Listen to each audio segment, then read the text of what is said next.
We are witnessing right now in our world a major invasion. It's an invasion not of necessarily foreigners. I'm not talking about U.S. immigrants or foreigners. I'm talking about a worldwide invasion. And this invasion is of an ideology. It's an ideological invasion. And it's been happening for quite some time now. It's been happening, honestly, for decades, but it is reaching now a climax. It's reaching an all-time high, and it is also becoming more and more bold. And I'm talking about the Islamic ideology, this Islamic invasion. And I'm not saying that every Muslim is an extremist, though some would argue that point, but I'm not taking that stand. I don't believe that everyone who is in Islam is bent on the destruction of society or the destruction of the Western world. But I do believe that among Islam, there is an increasingly fast-growing extremist approach to this ideology, and it is very strategic, by the way. It's been going on for quite some time, and the strategy goes like this: they use our American laws and our judicial system against us. They knew. You have to understand, radical Islam believes, some would say just Islam in general, believes in destroying the West. Destroying the West because the West has been, for a long time, those who have promoted Christianity, those that have preached the gospel have come out of the West. The greatest evangelists of our time, the greatest evangelical movements or evangelistic movements have come from the West. The evangelizing of the world is something that Jesus has instructed us to do, to disciple the nations, right? So Christianity has as a mission winning the world for Christ. But it is not a religion, or it is not a belief system that adheres to violence, that adheres to death, persecution, in order to achieve its goals. In other words, Jesus did not come to conquer the world with a sword. He came to conquer the world with love and with truth. So there's a big difference in our mission and the Islamic mission. Huge difference. And the thing about Islam is that Islam, because their goal is to dominate the world, and this is not hyperbole, this is not just an exaggeration here. It's the honest to God truth. Their desire is to overtake America, to overtake European nations. And they know they could never attack America from the outside, because whenever America is under attack by an enemy on the outside, in other words, if anyone were to try to come to our shores to attack our nation from the outside, it would only unify Americans. It would only solidify our country, our nation. It would only bring us together. We saw that in World War I, we saw that in World War II, and we've seen that whenever America's under attack. We saw that in 9/11 with the attacks in New York City. So we see that outside attack unifies us. But what Islam has done, which, by the way, they've done it brilliantly, is they said, well, the only way to bring down America is from the inside. And so let's use their laws against them. You see, we have a system of voting, right? That the majority votes in whoever their representative is going to be, whoever they want their representative to be, to represent them.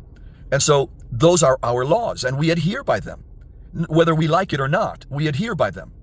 So what Islam has done is, and by the way, not just Islam, but socialism and communism, what these systems have done, which are anti-Western civilization, they're anti-Western civilization, as anti-Western countries, what they have done is that they have come in, and this has been throughout the decades. They've moved in, watch this now, they've moved into rural communities, small American towns, Michigan, Iowa, Texas. They have found rural towns within these states, and they have infiltrated them, moved in, started multiplying by having children, by establishing mosques and drawing in more Muslims or Islamic extremists that believe the same thing. And so what they've done is they figure, if we can overpopulate, hear this now, if we can overpopulate a rural town, we have the majority vote in order to infiltrate the governmental structures of that specific town. Watch this. And that began to happen quite a bit. It happened so much that some towns have been overrun by Islamic extremists to the point that they will begin to govern themselves and completely bypass any kind of American laws that are set in place. So they start looking to establish what is known as Sharia law. And Sharia law is basically self-government, and anything or anyone that comes against Islamic rule or Islamic way of life or Islamic laws or practices, they will be held guilty by the Sharia law or those that govern it, and they will be judged, and they will have the penalties that Sharia law brings to those who violate their way of life. Okay? And these are brutal, by the way. Brutal consequences, to the point that even there's reports of stonings. There's reports of mutilations. There's reports of people tortured because of their breaking these laws, these Islamic laws. And so now America, to a certain degree, is waking up, and they just simply banned in a number of states Sharia law. They banned it. However, these people and these systems are not going to stop. And this is what America has against itself. Watch this now. What we have against us is this. We have a generation of young people that have no clue what Sharia law is, no clue what extreme Islam is, and these young people are eating this ideology up. And this is the strategy, one of the strategies, besides infiltrating cities, besides stepping into political positions. It started in the rural towns. Now it's in New York City. That's right. Now it's in California. Now it's in Texas. Now it's all over the place. Now it's in the big cities. Never mind the rural cities. Now it's in the big cities. Now you have an extreme, hear me, an extreme Muslim in power in one of the greatest cities in America and one of the biggest cities, New York City. And they have voted this man in. Who are helping put these people into power? It's not the boomer generation. Oh, absolutely not, because we're too smart for that. We've been down this road. We've seen the effects of radical Islamic extremists. The boomers know this firsthand. They were educated on socialism. They were educated on the horrors of communism. We saw those that escaped these systems. We heard their testimonies. We saw firsthand what these systems were doing, these radical ideologies were doing. But this generation, today, our universities, that was the target. Radical Islam, socialism, communism has infiltrated now for decades,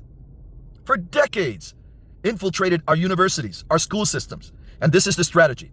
If we can make America look like the villain, if we can make America look like the racist, if we can make America look like the evil nation, listen, then whatever we present as a solution will be taken and eaten up. They will literally accept it as, it doesn't matter if they don't understand it.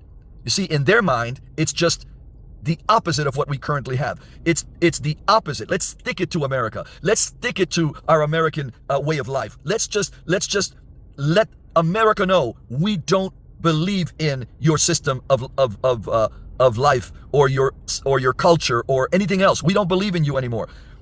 And so the Muslims come talking about free health care for everyone, never mind who's going to pay for it, or free groceries for everyone. Well, that sounds great, doesn't it? Doesn't it sound great? It sounds great in theory. Free healthcare, free groceries. Who wouldn't like that? But the realist, those that understand that these systems promise but they can't deliver, understand that it is impossible to have that kind of a system and have a normal way of life. The only way that works, quote unquote, is if we have long bread lines. You want to do that? If we have long rationings, if we have the government dispersing food by bits and pieces, well, just one chicken for an entire family. One chicken for an entire family. Okay? Bread and some grains of rice. That's what they do in these countries. That's what they do in Cuba. That's what they do in communist countries. But this generation today doesn't understand that. And so now, look at how many people, you think this is a coincidence? How many people were voted in? Do your research. How many people were voted in that were extreme Islamic political people in politics with extreme ideologies, Islamic ideologies? Do your homework. You'll see. I just went on chat and said how many Muslims or extreme Muslims have been voted into American politics just recently. November 4, 2025, November 4, 2025, November 4, 2025, November 4, 2025. A list. You think that's a coincidence? 2026. All of the extreme. I'm not talking about a friendly neighborhood Muslim that wants to just live in peace, work, feed their families. I'm not talking about those. I'm talking about extreme radicals. And we're asleep. Our country is asleep. Our government is asleep. Well, many in our government see this, but the populace at large doesn't see this. Because we are the bad ones. Americans are the bad ones. Americans are evil. That's what they've told your kids. That's what they told your college student. That's why they're going around and defending extreme Muslim or Islamic ideologies. We have to wake up. The church has to wake up. What do? Well, Revelation chapter 20 and verse 4 speaks about a time where it's going to be normal to behead people that don't believe in what the government is standing for or stands for. Christians will be beheaded. Revelation chapter 20 verse 4. Christians will be beheaded. It doesn't say they will suffer lethal injection. It doesn't say that they will suffer in front of a firing squad. It does not say that they will suffer with the electric chair. They will be executed like that. Those are more modern ways of execution. But the Bible literally says that the Christians will be beheaded. Let me pause you there. Who's doing the beheading? First of all, we don't behead anyone in America. The European countries don't behead anyone. The only ones beheading people are Islamic nations. That's their form or their way of execution. So the Bible is literally pointing to a day or a time where execution by beheading will be normal. What does that tell you? It tells you that radical Muslims will be in power in European countries. Radical Muslims will be in power, and beheading will be the way to execute. It's been in the book all this time, but we bypass it. I remember back in the 70s, I'm over here reading, in the late 70s, early 80s, I'm over here reading Bible prophecy, and then I noticed that the form of execution is beheading, and that for me in the 70s or early 80s was unheard of. What? Beheading? Maybe it's figuratively speaking. No, it's not. It was literally revealing something to us. Study to show yourself approved, right? Well, church, we have to make sure that we educate ourselves. I'm not telling you go out and hate Muslims. I'm telling you go out and save them. Go out and witness to them. Go out and share Jesus, Isa al-Masih, with them. Isa al-Masih, Jesus the Messiah. Share Jesus with them. Love them. Pray for them. In Jesus' mighty name. But don't buy in to this radicalization of America, this Islamic infiltration of our country. Don't do it. Don't vote these people in because they don't love you. They hate you. God bless you guys. I hope and pray this resonates with somebody.